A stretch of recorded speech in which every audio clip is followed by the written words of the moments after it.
నమస్తే, welcome to U9 media news. నేను మీ ఆదిత్య. ముందుగా బులెటిన్ హెడ్లైన్స్ చూద్దాం.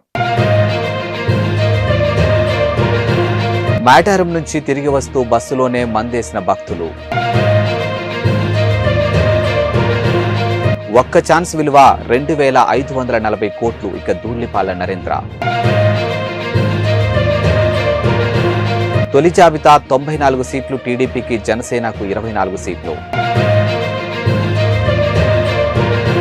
అంతర్జాతీయ ప్రమాణాలతో దేశంలోని కాకినాడలో ఇండోర్ స్కేటింగ్ రింగ్ ను ఏర్పాటు చేయడం జరిగిందని Kakinada MP Vanga Geetha Viswanath, Kakinada city MLA Dwarampudi Chandrasekhar Reddy, Andhra Pradesh rural skating association అధ్యక్షుడు జె సుధాకర్ రెడ్డి పేర్కొన్నారు. ఇక శనివారం doctor YSR international indoor stadium ring రాష్ట్ర స్థాయి స్కేటింగ్ పోటీలను ముఖ్య అతిథుల చేతుల మీదుగా ప్రారంభించారు. ఈ సందర్భంగా వారు మాట్లాడారు. క్రీడల ద్వారా సమిష్టితత్వం, క్రమశిక్షణ అలవడుతుందని వారు తెలిపారు. ఇక కాకినాడలో synthetic hockey track, Kakinada JNTU synthetic running track ఏర్పాటు చేయడం జరిగిందని తెలిపారు. ఇక త్వరలోనే జాతీయ స్థాయిలో స్విమ్మింగ్ పూల్ ని ఏర్పాటు చేయడం జరుగుతుందని తెలిపారు. ఇక క్రీడలు జట్టులోని సభ్యులతో ఎలా సర్దుకుపోవాలి, ఎలా సమన్వయం పాటించాలనే విషయాన్ని నేర్పుతున్నామని పేర్కొన్నారు. అలాగే ఆటగాళ్లకు స్పోర్ట్స్ మెన్ స్పిరిట్ నేర్పుతున్నామని తెలియజేశారు. ఇక దేశ భవిష్యత్తును యువతే నిర్ణయిస్తుందని, సమాజంలో అంశాలు చక్కటి అవగాహనతో పాటు సానుకూల దృక్పథాన్ని ఏర్పరచుకోవాలని హితవు పలికారు. ఈ పోటీల ప్రారంభ కార్యక్రమంలో ఎమ్మెల్సీ కర్రి పద్మశ్రీ, కూడా చైర్మన్ రాగిరెడ్డి చంద్రకళ దీప్తి, నగర అధ్యక్షురాలు సుంకర శివప్రసన్న, కమిషనర్ వెంకట్రావు, అదనపు కమిషనర్ నాగ నరసింహారావు, కమిటీ సభ్యులు తదితరులు పాల్గొన్నారు.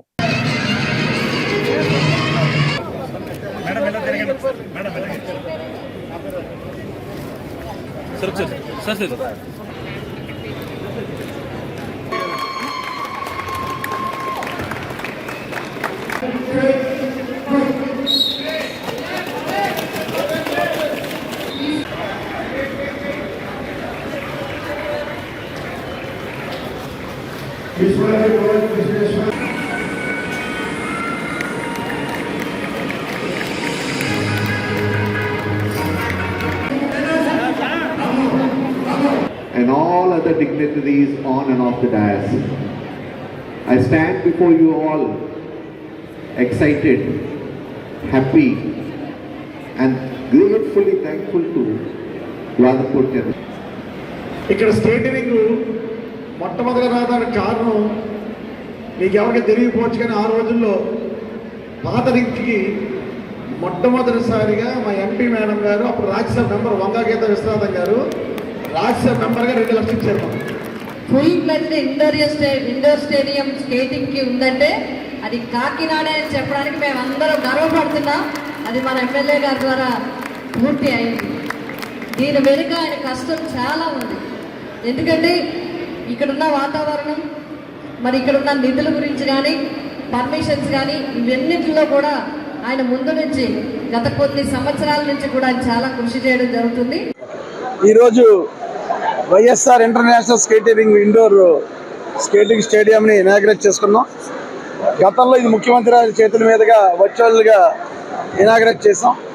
ఈరోజు రాష్ట్ర వ్యాప్తంగా ఉన్నటువంటి స్కేటర్స్ అందరినీ పిలిచి, అదేవిధంగా ఎంపీ మేడం గారు, నేను, ఎమ్మెల్సీ గారు, కూడా చైర్పర్సన్ గారు, సిటీ ప్రెసిడెంట్ గారు, మాజీ మేయర్ గారు అందరూ, అదేవిధంగా రాష్ట్ర skating association president Sudhakar Reddy గారు అందరూ రావడం జరిగింది. అందరి సమక్షంలో ఇది ఇనాగ్రేట్ చేసి స్కేటర్స్ అందరికి కూడా ఫెసిలిటీస్ని ఈ రోజు నుంచి కూడా ఇవ్వడం జరుగుతుంది. ఇది చాలా మంచి పరిణామం. కాకినాడ పట్టణంలో గతంలో చాలామంది స్కేటర్స్ని డెవలప్ చేసినటువంటి రింక్ ఇది. ఇక్కడ ఇండోరు ఇంటర్నేషనల్ అంటే ఇండియాలోనే ఎక్కడ లేనటువంటి ఫెసిలిటీస్ మనం కాకినాడ పట్టణానికి ఉంది. సో దేశవ్యాప్తంగా ఈరోజు కాకినాడ పట్టణం చెప్పుకునేలాగా పట్టణ స్కేటింగ్ ఫ్యామిలీ అందరూ కూడా ఈ రింగ్ గురించి డిస్కస్ చేసుకునే విధంగా మనం రూపుదిద్దడం జరిగింది. గతంలో కూడా ఇక్కడ చాలామంది పిల్లలు ఇంటర్నేషనల్ లెవెల్లో స్కేటింగ్ చేసి, అదేవిధంగా ఏషియాలో కూడా పార్టిసిపేట్ చేసి, నేషనల్లో కూడా చాలా మెడల్ సంపాదించుకుని ఉద్యోగపరంగా, అదేవిధంగా చదువు పరంగా డాక్టర్స్ కానీ, ఇంజనీర్స్ కానీ చాలామంది ఇక్కడ స్కేటింగ్ చేసి అయినటువంటి పిల్లలు ఉన్నారు. ఏదైనప్పుడు చాలా సంతోషం. నేను, ఎంపీ మేడం గారు చాలా సంతోషంగా ఉన్నాను. ఈరోజు కాకినాడ పట్టణ ప్రజలకందరూ కూడా ఒక మంచి ఫెసిలిటీస్ కలగజేసామని గర్వంగా కూడా ఉంది. భారతదేశంలో ఎక్కడ లేనటువంటి ఫెసిలిటీస్ని మనం మన కాకినాడ పట్టణంలో మనం ప్రొవైడ్ చేసుకున్నందుకు చాలా సంతోషపడుతూ, నాకు ఈ అవకాశం ఇలా రావడానికి నేను ఎమ్మెల్యే అయిన కాబట్టి చేయగలిగాను. నాకు ఈ అవకాశం ఇచ్చినటువంటి కాకినాడ పట్టణ ప్రజలందరికీ కూడా ప్రత్యేకమైన ధన్యవాదాలు తెలియజేసుకుంటూ, కాకినాడ బాగుండాలి, మనందరం బాగుండాలి. విశాఖ పశ్చిమ నియోజకవర్గం కంచరపాలెం మెట్టు వద్ద గల శ్రీరామ సేవ సమాజం అధ్యక్షులు పల్లా సత్యనారాయణ గారి ఆధ్వర్యంలో శ్రీ కోదండరామస్వామి మరియు వెంకటేశ్వర స్వామి ఆలయాల సందర్శన చేసిన విశాఖ పార్లమెంటు తెలుగుదేశం పార్టీ ప్రధాన కార్యదర్శి పాషర్ల ప్రసాద్ మరియు స్థానిక నేతలు గ్రామ అధ్యక్షులు పల్లా సత్యనారాయణ, యలమంచిలి వెంకట్రావు, నమ్మి బాబురావు, పల్లా గణేశ్వరరావు తదితరులు పాల్గొన్నారు. విశాఖ 3వ టౌన్ పోలీస్ స్టేషన్ పరిధిలో సిబిఎం కాంపౌండ్ పరిధిలో 3 తులాల గొలుసును మహిళా మెడలో లాక్కెళ్లినటువంటి దుండగులు. తాడు తెంపుకొని వెళ్ళిపోయాడండి. 3 తులాల తాడు పుస్తులు ఉన్నాయండి. దేవుడు చిన్న బిల్లలు పెట్టుకున్నానండి. ఎంతసేపు అయిందమ్మా? ఇప్పుడు ఒక అరగంట అవుతుంది. ఎలా వచ్చారు? ఒకడు హెల్మెట్ పెట్టుకున్నాడండి. వాడు ఇలాగ వచ్చాడు. వాడు వెనక ఎవరో అక్కడ ఒకడు బండి బండి అక్కడ ఉన్నదండి. ఇలా లాగేసి వెంటనే నా కొలుసు పరిగెట్టబడి 2 అడుగులు అక్కడ పడిగేసాడు, అక్కడ పడిగేసాడు. అమ్మ మీ పేరు? సరేనమ్మా. ఎక్కడ ఇది ఏరియాకి వస్తుందండి? సిబిఎం కాంపౌండ్ అండి, 3 టౌన్ పోలీస్ స్టేషన్.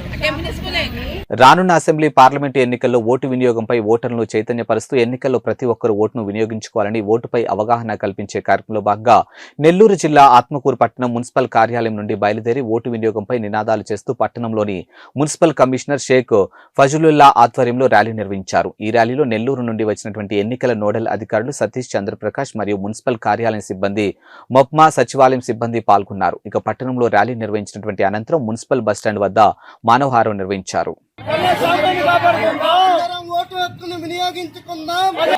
పట్టణంలో ప్రతి ఒక్కళ్ళు కూడా రాబోయే అసెంబ్లీ మరియు పార్లమెంట్ సంబంధించినటువంటి ఎన్నికల్లో మీ యొక్క అమూల్యమైనటువంటి ఓటును వినియోగించుకోవాలని, మరి ప్రజాస్వామ్యాన్ని కాపాడుకోవాల్సిన అవసరం ఉంది. కాబట్టి ప్రతి ఒక్క పౌరుడు, ప్రతి ఒక్కళ్ళు కూడా ఓటు వినియోగించుకోవాలి అనే ఆలోచనతో ఈరోజు మనం మా పురపాలక సంఘం తరపు నుండి మరి ఆర్టీఓ గారి ఆదేశాల మేరకు మరి ఈరోజు మన మున్సిపల్ సిబ్బంది, సచివాలయం సిబ్బంది, మెప్మా సిబ్బంది అందరూ కూడా పట్టణంలో ర్యాలీ నిర్వహించి ప్రజలకి అవేర్నెస్ కార్యక్రమం నిర్వహించడం జరిగింది.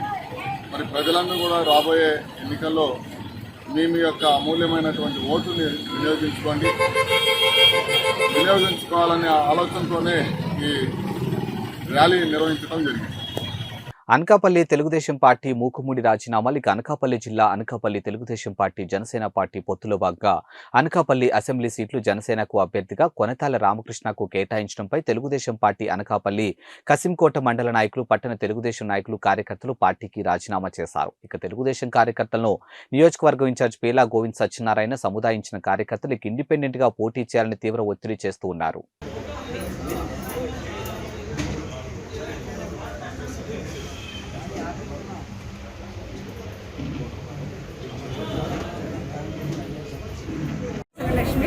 అనకాపల్లి పార్లమెంట్ నియోజకవర్గ ఉపాధ్యక్షురాలని నేను మొదటి నుంచి కూడా 2014 నుంచి కూడా పేలా గోవింద్ సత్యనారాయణ గారు అనకాపల్లి నియోజకవర్గానికి అందరికీ అందుబాటులో ఇంట్లో మనిషిలాగా అలవాటైపోయారు. అతను పిలిస్తే పలుకుతారు, పిలకపోయినా పలుకుతారు. మాకందరికీ అతనే సొంత ఇంట్లో మనిషి. అలాంటి వ్యక్తికి మొన్న కూడా బాబు గారు వచ్చినప్పుడు కూడా నువ్వు చోడవరం అదే మాడుగులు వచ్చినప్పుడు కూడా నీ పని నువ్వు చేసేసుకో, ఫాలో పైపు అని కూడా చెప్పారు. ఆ సంగతి నాకు తెలుసు. నేను విజయవాడ ఎన్నిసార్లు ఫోన్ చేసి అడిగినా, అమ్మ మీరు భయపడకండి, మీ గోవింద్ గారికే సీటు, మీ అన్నయ్యకే సీటు, అనకాపల్లి మీ పని మీరు చూసుకోండి అన్నారు. ఆయన కూడా ప్రజల్లో తిరిగారు.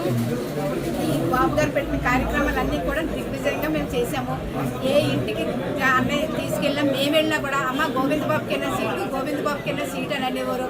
ఆ గోవింద్ గారి సీటు మీరు అందరూ కూడా తెలుగుదేశానికి వెళ్ళండి అని చెప్పాము. మొన్న మా వీధిలో భీమునిగుమ్మ అతను వచ్చినప్పుడు కూడా బాబు నీకైతే అన్నారు. అందరూ నమ్మకం పెట్టుకున్నాము. పేరా శ్రీని గారికి కూడా నేను పిలిచి అడిగితే అమ్మ మీ అన్నయ్యకే సీటు ఇంకెవరికి ఇవ్వమని అన్నారు. ఇప్పుడు మధ్యంతరంగా ఎవరిని సంప్రదించకుండా మాతో కార్యకర్తలతో కానీ ఈ నియోజకవర్గ ప్రజలతో మాట్లాడకుండా అతనికి సీటు ప్రకటించడం అంటే అది చాలా తప్పు పని. మేమందరం కూడా ఆ పద్ధతిని, ఆ మాటని, ఆ సీట్ని వ్యతిరేకిస్తున్నాం. చంద్రబాబు అనకాపల్లి మండల నాయకుడిని ఈరోజు అనకాపల్లి నియోజకవర్గం నుంచి టికెట్ని మా పేలా గోవింద్ సత్యనారాయణ గారికి ఇవ్వకుండా వేరే వాళ్ళకి ఇచ్చారు. కాబట్టి ఈరోజు మా పేలా గోవింద్ గారిని ఇండిపెండెంట్గా పోటీ చేయమని మేము కోరుకుంటున్నాం.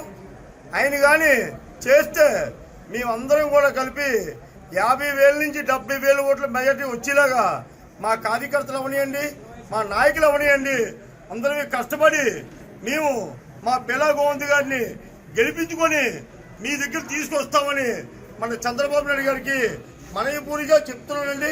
ఎందుకంటే 5 సంవత్సరాలు బట్టి కాపీ విత్ క్యాటర్ కానీ లేదు అంటే ప్రతి ఇంటికి కూడా వెళ్ళి ప్రతి అందరి తాలూకా అభిమానాలు పొందిన వ్యక్తి మా పిల్ల గోవింద్ సత్యనారాయణ గారు. మా పిల్ల గోవింద్ గారికి సీట్ ఇవ్వకపోతే ఇండిపెండెంట్గా పోటీ చేయమని మా నాయకులని కార్యకర్తలు అందరూ కూడా డిమాండ్ చేస్తున్నామండి. ఆయనకి కానీ భారీ మెజార్టీతో మేము గెలిపించి మా పిల్ల గోవింద్ గారిని మీ ముందుకు తీసుకొస్తామని మా చంద్రబాబు నాయుడు గారికి ఒక మాట తెలియపరుస్తున్నామండి. ఇది బాగా గుర్తుంచుకోండి సార్. సెలవు తీసుకోండి. శ్రీ సత్యసాయి జిల్లా ఆమడగూరు మండలం పరిధిలోని కసముద్రం గ్రామ పంచాయతీలో విద్యుత్ సరిగా ఇవ్వకపోవడంతో స్థానిక సబ్స్టేషన్ దగ్గర ధర్నా నిర్వహిస్తున్నటువంటి రైతులు 9 గంటల కరెంటు విద్యుత్ ఇస్తామని చెప్పి కేవలం 7 గంటలు ఇస్తున్న విద్యుత్ శాఖ అందులో కూడా 2 గంటలు కటింగ్ చేసి కేవలం 5 గంటలు ఇస్తున్న వాటిని కూడా సరిగా సప్లై ఇవ్వకుండా నిర్లక్ష్యం చేస్తున్నటువంటి విద్యుత్ శాఖపై అధికారులు ప్రస్తుతం గవర్నమెంట్ లో రైతులకు న్యాయం చేస్తామని చెప్పి మబ్బు పెట్టి మోసం చేస్తున్నారని, అది గుర్తించినటువంటి రైతులు కరెంటు నమ్ముకొని అప్పు చేసి పంటలు పెట్టి మోసపోతున్నారని, ఇప్పటికైనా ప్రభుత్వం రైతులకు న్యాయం చేయాలని రైతులు ఆవేదన వ్యక్తం చేస్తూ ఉన్నారు. ఇక ప్రభుత్వ పంటలు వెండిపోయి అప్పు చేసి పంటలు వేస్తే కరెంటు సరిగా ఇవ్వకపోవడంతో దిక్కులేని స్థితిలో రైతులు ఆవేదన వ్యక్తం చేస్తున్నారు. కాబట్టి ఇప్పటికైనా ప్రభుత్వం వారు స్పందించి రైతులకు న్యాయం చేయాలని రైతులు కోరుతూ ఉన్నారు. లేకుంటే ధర్నా ఉధృతం చేసి ఈ గవర్నమెంట్ కి తగిన బుద్ధి చెప్తామని రైతులు హెచ్చరిస్తూ ఉన్నారు. ఈ కార్యక్రమంలో రైతుల శంకర్ రెడ్డి, లక్ష్మీ నరసింహారెడ్డి, శ్రీనివాసులు, శివప్ప తదితరులు పాల్గొన్నారు. 9 గంటల కరెంట్లో 2 గంటల మంది కట్ చేశారు. ఉన్న 4 గంటల కరెంటు కూడా 10 సార్లు కటింగ్ అవుతుంది. ఉన్న కరెంట్లో కూడా వోల్టేజ్ తిరగడం లేదు. ప్రతి రైతు నష్టపోయినాడు. ప్రతి రైతు ఒక ఎకరా ఒక బోరు కింద 1 ఎకరా మాత్రమే పారగలగా శక్తి ఉంది. ప్రతి రైతు బోర్లు బర్న్ అయిపోతున్నాయి. బోర్లు బర్న్ కావడం, స్టార్ట్లు కాలిపోవడం, రైతు భారీగా నష్టపోతున్నాము. లో వోల్టేజ్ వస్తుందని చెప్పు అసలు వోల్టేజ్ ప్రాబ్లం లేదు. ఫార్మాలిటీకే కరెంటు వదులుతున్నారు తప్ప ఇది ప్రజలను ఉద్దేశించి రైతులు బతికించడానికి వదలడం లేదు. మరి ముఖ్యంగా విషయం ఏమంటే ప్రతి ఒక్క రైతుకు ఎకరానికి ఎన్ని ఎకరాలు పెట్టే డేటా మీ దగ్గరే ఉంది. ప్రతి ఎకరాకు ప్రతి రైతుకు 50,000 రూపాయలు చొప్పున చెల్లించాల్సిందిగా మేము ప్రభుత్వాన్ని డిమాండ్ చేస్తున్నామని చెప్పి మనం చేస్తున్నాం. ఇది నా ఆక్రోధన. ఇట్లో రైత సంఘం విద్యుత్ సరిగ్గా రావడం లేదు. పంటలో మీరు ఇస్తానే కరెంట్లకు ఎట్లా నట్టుపోతున్నాము. ఈరోజు స్టాప్ చేసేసి 3 రోజులు 4 రోజులు స్టాప్ చేసినా కూడా నష్టపోతాము. అందువలన ఇడకుండా ఉండేది బెటరు. ప్రతి రైతుకు నష్టపరిహారం చెల్లించండి. విద్యుత్ సమస్య ఎకరాకు 30,000-40,000 ఖర్చు వస్తుంది. అది కూడా రాలేకపోతుంది. ఆత్మహత్య ఫ్లోర్ ఆఫీసులోకి వచ్చి మేము మందు తీసుకొని తాగాకైనా సిద్ధంగా ఉన్నాము. కూడా 3 గంటల కరెంట్ తిరగడం లేదని మోటార్ కదా ఆవేదన వ్యక్తం చేస్తున్నాము. అయితే వాటర్ డ్రై అయిపోయినందువల్ల లో వోల్టేజ్ ఉండడం వల్ల లోపల భూగర్భ జలాలు బయటకు తేలేకుండా నాణ్యమైన కరెంటు లేనందువలన రైతు భారీగా నష్టపోతున్నామని ఇట్లా రైతు సదస్సు ద్వారా ప్రతి రైతు చెప్పండి. నాణ్యతమైన కరెంట్ ఇవ్వలేదు. ఆఫ్ చేయాలా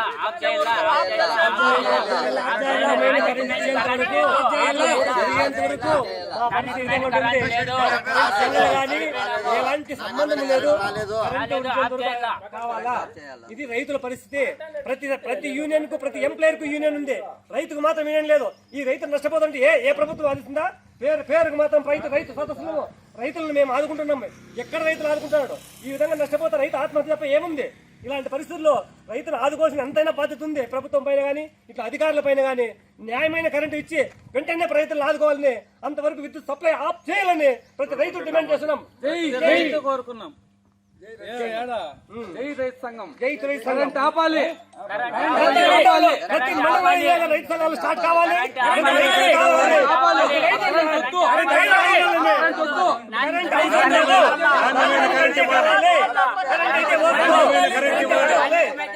లేకపోతే వద్దు.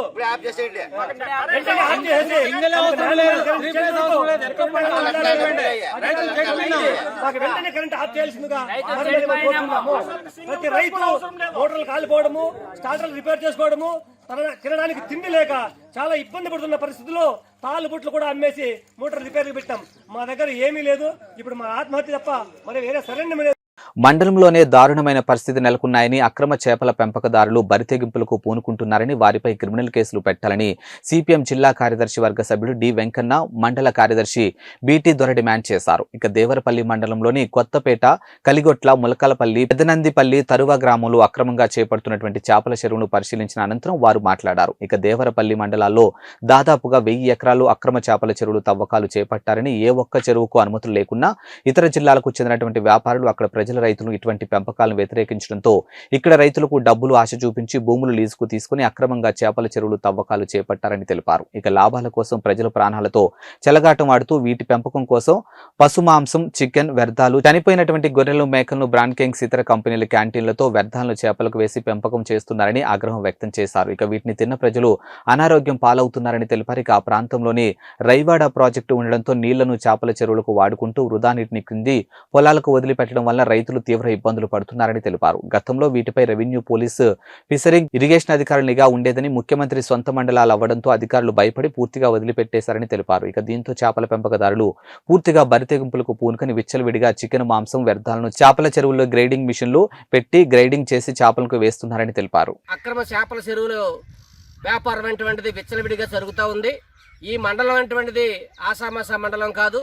ఈ రాష్ట్రంలోనే పేరొందినటువంటి ఉప ముఖ్యమంత్రి, పంచాయతీరాజ్ మంత్రి గూడు ముత్యాలనాయుడు ఉన్నటువంటి మండలం ఇది. ఈ మండలంలోని ఏ ఒక్క చెరువుకి కూడా అనుమతులైనటువంటివి లేవు. ఈ చెరువులో అక్రమంగా చేపల పెంపకం అటువంటి జరుగుతూ ఉంది. ఈ చేపలన్నీ కూడా ఇతర రాష్ట్రాల్లోని, ఇతర దేశాల్లోని నిషేధించినటువంటి చేపల్ని ఇక్కడ తీసుకొచ్చి పెంపకాలంటువంటివి ఇక్కడ జరుపుతూ ఉంటారు. ఈ చేపలకి పశుమాంసం, అదేవిధంగా చనిపోయినటువంటి గొర్రెలు, కోళ్ళు, వ్యర్థ పదార్థాలు తీసుకొచ్చి పెంపకాలంటువంటివి జరుగుతూ ఉన్నాయి. ఇక్కడ మనం చూడొచ్చు, చచ్చిపోయిన కోడిని ఇక్కడ తీసుకొని వచ్చి ఇక్కడ ఎటువంటి జరిగింది. అక్కడేమో చనిపోయినటువంటి గొర్రెల్ని తీసుకొని వచ్చి మేకల్ని ఈ చెరువులంతా వేసి ఇక్కడ చేపలంటువంటి పెంపకం చేస్తూ ఉన్నారు. దీని మీద గతంలో అనేక సార్లు ఈ ఫిషరింగ్ అధికారులకి, జిల్లా కలెక్టర్లకి ఫిర్యాదు చేశాం. కానీ వాళ్ళకి నిమ్మక నీరెత్తినట్టు వాళ్ళు మామూలు కక్కుర్తిపడి ఈరోజు పట్టించుకోవడం అటువంటిది జరగట్లేదు. ఇక్కడ మంత్రి గారు ఉన్నారు, వాళ్ళ ఒత్తిడికి మేము చేయలేకపోతున్నామని చెప్పేసి నిస్సాహిస్థితిలో ఈరోజు అధికారులు ఉన్నారని చెప్పేసి వాళ్ళు చెప్తా ఉన్నారు. ఇది అత్యంత దుర్మార్గమైనటువంటి చర్య. ఈ చేపల చెరువులకి రైవాడ ఇరిగేషన్ నీళ్ళు అటువంటివి రోజు వాడుకుంటా ఉన్నారు. ఇరిగేషన్ నీళ్ళు ఇక్కడేమో రైతులకేమో తాగడానికి నీళ్ళు లేవు, పశువులకు నీళ్ళు లేవు. రైవాడ పంట పండించుకొని రైతులకి తీవ్ర ఇబ్బందులు పడుతున్నారు. కానీ చేపల చెరువులకు మాత్రం విచ్చలవిడిగా ఇరిగేషన్ నీళ్ళు అటువంటి పెట్టుకొని ఇక్కడ నీళ్లు నింపుకొని వాళ్ళు చేపల పెంపకం జరుగుతున్నారు. రైతులకి ఈరోజు డబ్బులు ఆశ చూపించి వాళ్ళకి లీజులకి డబ్బులు ఇచ్చి వాళ్ళ భూములన్నీ కూడా చేపల చెరువు కింద మార్చేసి వాళ్ళ రైతులను కూడా ఈరోజు మోసం చేసి అనేక మంది చేపల చెరువుల యజమానులు కూడా ఇక్కడ నుంచి దుకాణాలు సరిచేసినటువంటి సందర్భాలు అనేక ఉన్నాయి. సంగారెడ్డి జిల్లా పటాన్చెరు మండలం ముత్తంగిలో బీజేపీ జిల్లా అధ్యక్షురాలు గోదావరి అంజిరెడ్డి ఆధ్వర్యంలో మీడియా సమావేశం. ఇక హాజరైన దుబ్బాక మాజీ ఎమ్మెల్యే ఎం రఘునందన్, మాజీ ఎండల లక్ష్మీనారాయణ, బీజేపీ సీనియర్ నేత సంగప్ప, బీజేపీ నేత ఎం రఘునందన్ కామెంట్స్. ఇక పాలకులు చిత్తశుద్ధి లోపంతోనే ఆసియాలోని అతిపెద్ద పారిశ్రామిక ప్రాంతం ఎలాంటి అభివృద్ధి చెందలేదు. ఇక ఈదులు, నాగులు, పలుడు రైల్వే టెర్మినల్ భూసేకరణ వద్ద ఆగిపోవడం విచారకరం. ఇక 153 కిలోమీటర్ల రింగ్ రోడ్డు నిర్మాణం సాధ్యమైన కొల్లూరు వద్ద కిలోమీటర్ సర్వీస్ రోడ్డును ఇవ్వలేకపోవడం ఇంకా బాధాకరం. ఇక స్థానిక ఎమ్మెల్యే గూడెం మహిపాల్ రెడ్డికి రియల్ ఎస్టేట్ మీద ఉన్న ప్రేమ సర్వీస్ రోడ్డు నిర్మాణంపై లేదని, పటాన్ చెరువులో ఎన్నో చెరువులున్న సిద్దిపేట, కోమటి చెరువుల అభివృద్ధి చెందకపోవడం బాధాకరమని పేర్కొన్నారు. ఒక్క చెరువు కూడా మినీ ట్యాంక్ బండ్ కాలేదని, పటాన్ చెరువులో గొప్ప ల్యాండ్ బ్యాంక్ ఉన్న ఐటీ సెజ్ డెవలప్మెంట్ చేయలేకపోవడం దురదృష్టకరమని పేర్కొన్నారు. ఇక క్లస్టర్ల రూపంలో గుట్టలను, కొండలను కరిగించేశారు. ఇక బీఆర్ఎస్ పార్టీకి ప్రజా సమస్యలపై చిత్తశుద్ధి లేదు. ఇక రాబోయే పార్లమెంట్ ఎన్నికల్లో బీజేపీకి ప్రజలు పట్టం కడతారని అన్నారు.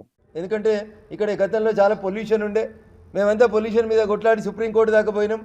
ఇలా రిక్రియేషన్కి సంబంధించి ఇన్ని వేల మంది కార్మికులు పనిచేసేటువంటి ఈ ప్రాంతంలో ఓ రామసముద్రం చెరువు కట్టనో, ఓ పటాన్ చెరువునో ఒక మినీ ట్యాంక్ బండిగా డెవలప్ చేయడానికి 100% వసతులు, అవకాశాలు ఉన్నప్పటికీ కూడా వాటిని రెండింటిని కూడా చేయలేకపోవడం అనేది బాధాకరమైనటువంటి విషయం. చివరిగా నేను ఈనాడు కంట్రిబ్యూటర్గా తెల్లాపూరు, అమీన్పూరు, ఐలాపూరు, కొల్లూరు లోపల శ్రీమతి ఎరినేని సీతాదేవి గారి నాయకత్వంలో వేసినటువంటి అసెంబ్లీ హౌస్ కమిటీ ద్వారా 5,000 ఎకరాల భూమిని కాపాడి పెట్టినాం. తెల్లాపూర్లో ఐటీ సెజ్ ఇస్తా అని రాజశేఖర రెడ్డి ముఖ్యమంత్రిగా ఉన్నప్పుడు వచ్చి ఒకసారి శిలాపలకం వేసిపోయిండు తెల్లాపూర్ సాయిబాబు గుడి దగ్గర. ఆ రోజుల్లో రాజశేఖర రెడ్డి గారు బతికున్నప్పుడే ఎకరా 10 కోట్ల రూపాయలకి వేలంలో పోయింది. ఇలా మరి పొద్దున్న లేస్తే గచ్చిబౌలి అంటారు, కోకాపేట అంటారు, నార్సింగ్ అంటారు. మరి కొల్లూరులో 1000 ఎకరాలు ఉంది, తెల్లాపూర్లో ఒక 1000 ఎకరాలు ఉంది, అమీన్పూర్లో ఒక 1000 ఎకరాలు ఉంది, ఐలాపూర్లో 1200 ఎకరాలు ఉంది. మరి ఎందుకు నిజంగా ఐటీని డెవలప్ చేయాలంటే మాకు ఆల్రెడీ రింగ్ రోడ్ డెవలప్ అయింది, రేపో మాపో RRR రాబోతుంది ఈ ప్రాంతంలోంచి. ఈ ప్రాంతానికి ఒక ఐటీ సెజ్ని తీసుకురాలే. ఆఖరికి ఇక మేడ్చల్ మంత్రి తీసుకుపోయి ఐటీ సెజ్ని ఏం లేని కళ్ళ కోయలో పెట్టుకున్నాడు, కానీ అన్నీ ఉన్నటువంటి పటాన్ చెరువుకి ఒక ఐటీ సెజ్ తీసుకురాలేకపోయినరు. పటాన్ చెరువు ఉంది, అమీన్పూర్ ఉంది, తెల్లాపూర్ ఉంది, కొల్లూరు ఉంది. 1000 ఎకరాల ప్రభుత్వ భూమి అక్కడ రెడీగా అవైలబుల్ ఉంది. మరి అందరూ సాఫ్ట్వేర్ వాళ్ళు వచ్చి బీరంగూడలో, అమీన్పూర్లో, తెల్లాపూర్లో ఇటువైపే నివాసాలు ఏర్పరచుకుంటున్నారు. కేంద్ర ప్రభుత్వం హైదరాబాద్, సికింద్రాబాద్ 2 రైల్వే స్టేషన్ల వల్ల చాలా ఇబ్బంది అవుతుంది, హైదరాబాద్ మీద ఒత్తిడి వస్తుందని చెప్పి హైదరాబాద్కి తూర్పున ఒకటి, పడమటిన ఒకటి 2 కొత్త రైల్వే టెర్మినల్స్ని డెవలప్ చేయాలని భావించినప్పుడు ఈస్ట్ వైపున చెర్లపల్లి రైల్వే స్టేషన్ని, వెస్ట్ వైపున ఈదుల నాగులపల్లి రైల్వే టెర్మినల్ని సుమారు 500 ఎకరాల విస్తీర్ణంతో గొప్పగా డెవలప్ చేయాలి, ఈదుల నాగులపల్లి రైల్వే టెర్మినల్ని అభివృద్ధి చేయాలని చెప్పి ప్రభుత్వం ప్రతిపాదనలు పంపించింది. చెర్లపల్లి రైల్వే టెర్మినల్ పూర్తయింది, రేపో మాపో గౌరవ ప్రధానమంత్రి గారు వచ్చి ఆ రైల్వే టెర్మినల్ని ప్రారంభించబోతున్నారు. కానీ ఈదుల నాగులపల్లి రైల్వే స్టేషన్ చుట్టూ సుమారు 500 ఎకరాల ప్రభుత్వ భూమి ఉన్నప్పటికీ కూడా ఈ రోజు దాకా ఇటు పటాన్ చెరువు, అటు సంగారెడ్డి నుంచి ప్రాతినిధ్యం వహించినటువంటి ఎమ్మెల్యేలకి ముందు చూపు లేకపోవడం వల్ల ఈదుల నాగులపల్లి రైల్వే టెర్మినల్ ఎక్కడుంది అంటే భూసేకరణ దగ్గర మాత్రమే ఆగిపోయింది తప్ప 2 అడుగులు కూడా ముందుకు పడలేదు. సో నాయకులకి ముందు చూపు లేకపోవడం వల్ల ఏ చెర్లపల్లి టెర్మినల్, ఏ ఈదుల నాగులపల్లి టెర్మినల్ 2 అయితే ఒకేసారి ప్రారంభిస్తామని చెప్పినరో అందులో చెర్లపల్లి టెర్మినల్ పూర్తయి మార్చి 24 లోపల రేపో మాపో ప్రారంభోత్సవానికి సిద్ధమవుతుంది. కానీ నాగులపల్లి టెర్మినల్ అనేది ఇంకా భూమి సేకరణ దగ్గరనే ఆగిపోవడం అనేది ఈ ప్రాంత ఎమ్మెల్యేల పనితీరుకి దర్పణంగా మనం చూడాల్సినటువంటి అవసరం ఉంటుంది. రెండో మాట, మనం అందరం రింగ్ రోడ్ మీద పోతాం. 153 కిలోమీటర్ల రింగ్ రోడ్డును పూర్తి చేయడం సాధ్యమైంది, కానీ కొల్లూరు కాడ రైల్వే ఫ్లైఓవరో రైల్వే బ్రిడ్జో కట్టి కొల్లూరు దగ్గర సర్వీస్ రోడ్ ఇవ్వడానికి 10 ఏళ్ల నుంచి మన ఎమ్మెల్యేలు ఏం ప్రయత్నం చేశారో ఒకసారి ఆలోచించాలి మీరు దయచేసి. పటాన్ చెరువు ఎమ్మెల్యే అదే పార్టీ, మున్సిపల్ అడ్మినిస్ట్రేషన్ మంత్రి అదే పార్టీ, ఈ జిల్లా మంత్రి అయితే పొద్దున్నేస్తే ఈ జిల్లాని బాగా అభివృద్ధి చేస్తున్న బంగారు తెలంగాణ అయింది అని చెప్తారు. కొల్లూరు కాడ కిలోమీటర్ కావాలని రైతులు రింగ్ రోడ్ ముంగట, HMDA ముంగట సర్వీస్ రోడ్ పూర్తి చేయమని చెప్పి దాదాపు 10 సార్లు వంట వార్పు కార్యక్రమం చేశారు. కానీ ఎమ్మెల్యే గారికి రియల్ ఎస్టేట్ మీద, ఆయన స్వప్రయోజనాల మీద ఉన్నటువంటి ఆసక్తి, కొల్లూరు దగ్గర 1 ఎకరం service road, 1 kilometre service road పూర్తి చేయడం పట్ల వారికి ఇంట్రెస్ట్ లేదు. ఇది బాధాకరమైనటువంటి విషయం. ఏపీలో కృష్ణానది పరివాహక ప్రాంతాల్లో జగన్ ప్రభుత్వం ఇసుక తవ్వకాలు చేపట్టిన దగ్గర ప్రతిపక్ష తెలుగుదేశం పార్టీ అధినేత చంద్రబాబు పర్యటించి సెల్ఫీ ఫోటోలు, వీడియోలు తీసుకుంటున్న దృశ్యం.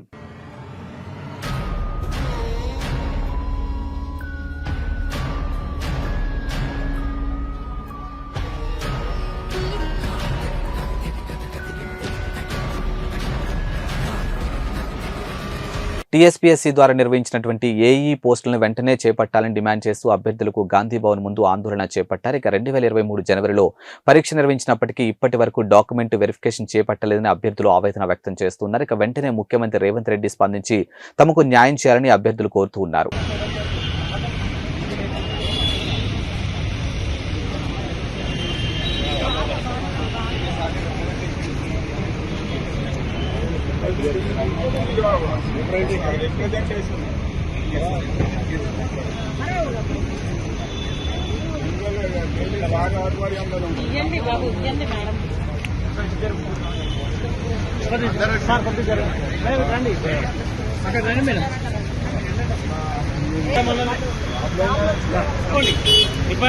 మేడం దగ్గరండి.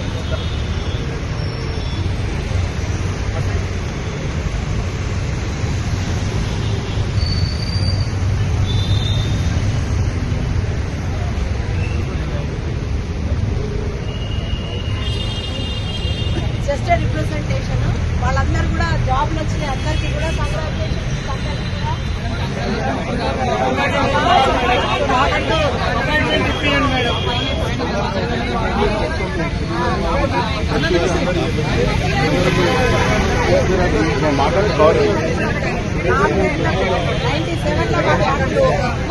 ఇవాల్టి బులెటిన్ అప్డేట్స్. మరో బులెటిన్తో మళ్ళీ కలుద్దాం. అంతవరకు సెలవు, నమస్కారం.